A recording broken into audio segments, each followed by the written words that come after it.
நான் அரசியலாக பேசவில்லை. அண்ணன் செங்கோட்டையன் அவர்கள் மிக வருத்தமாக, நேற்று கூட நான் தொலைக்காட்சியில பார்த்தேங்க, மிகவும் வருத்தத்துடன் அவர் சொல்லியிருந்தார். அதனால நாளைக்கு அவர் மீடியால என்னைக்கு பேசுறாரோ அதை தெரிந்து கொண்டு அதற்கு பிறகு நான் பேசுவதுதான் மரியாதையாக இருக்கின்றன. இப்போ சட்டமன்ற உறுப்பினர் அடுத்து ராஜினாமா பண்ணது அதிமுகவுக்கு பின்னடைவா இல்ல அதிமுக ஒருங்கிணைப்பு குழுக்கு பின்னடைவா?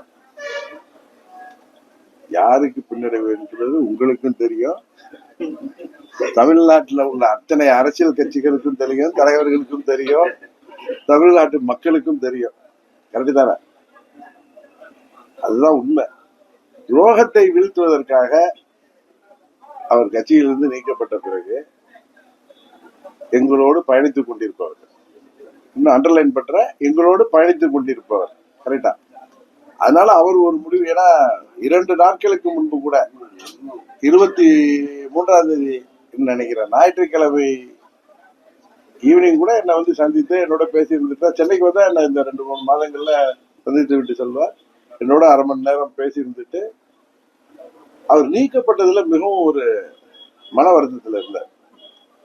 அது பழைய கதைகள் எல்லாம் பேசுறப்ப, இந்த மாதிரி நிகழ்வுகள் பேசுறப்ப அதை சொல்லிட்டு அன்னைக்கு ஒரு 1/2 hour இருந்துட்டு ட்ரெயினுக்கு போறேன்னு சொல்லிட்டு போனார். ஆனா அன்றைக்கெல்லாம் அவர் இந்த முடிவு, என்ன முடிவு எடுத்திருக்கிறார், இப்ப நீங்க சொன்ன மாதிரி ரிசைன் பண்ண போறதோ, திரு விஜய் அவர்களை சந்தித்ததை பற்றியும் என்னிடம் அவர்கள் பேசவில்லை. எல்லாவற்றையும் தாண்டி அவர் மீது எனக்கு மிகுந்த மரியாதை உண்டு. அதனால அவரு ஊடகத்துல எதுவும் பேசிய பிறகு, அதற்கு பிறகு நாம வந்து அதை பற்றி பேசுவதுதான் நன்றாக. அம்மா மக்கள் முன்னேற்ற கழக துரோகத்தை வீழ்த்தினாதாங்க அம்மாவின் தொண்டர்கள் எல்லாம் வீழ முடியும். அண்ணன் செங்கோட்டையன் என்ன அவராக போய் நீங்க சொல்ற மாதிரி விஜயை சந்திக்கிறாரு.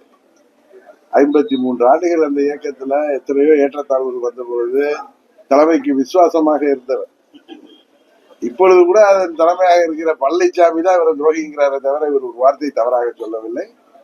ஏற்று கூட அவர் தொலைக்காட்சி பேட்டியில 50 ஆண்டுகள் நான் அந்த கட்சியில இருந்திருக்கேன், எனக்கு கிடைத்த பரிசு தான் இதுன்னு மனவருத்தத்தோட சொல்றாரு. அதனால துரோகம் வீழ்த்தப்படுவதற்கு காலம் வரும். இந்த தேர்தல் அதுக்கான காலமாக இருக்கும் என்று நம்புகிறேன். கொஞ்சம் பொறுமையா இருங்க. இத்தனை நான் முன்ன சொன்ன ஊடகத்துல இப்ப சொல்றேன், இப்ப வந்து 4 முனை போட்டி இருக்கு.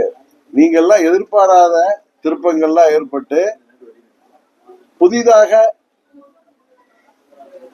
கூட்டணி அமைவதற்கு வாய்ப்பு இருக்குன்னு சொல்லியிருக்கேன். அதை நோக்கி சில நகர்வுகள் நடந்து கொண்டிருக்கிறது என்பது எனக்கு தெரியும். அதனால கொஞ்சம் வெயிட் பண்ணுங்க.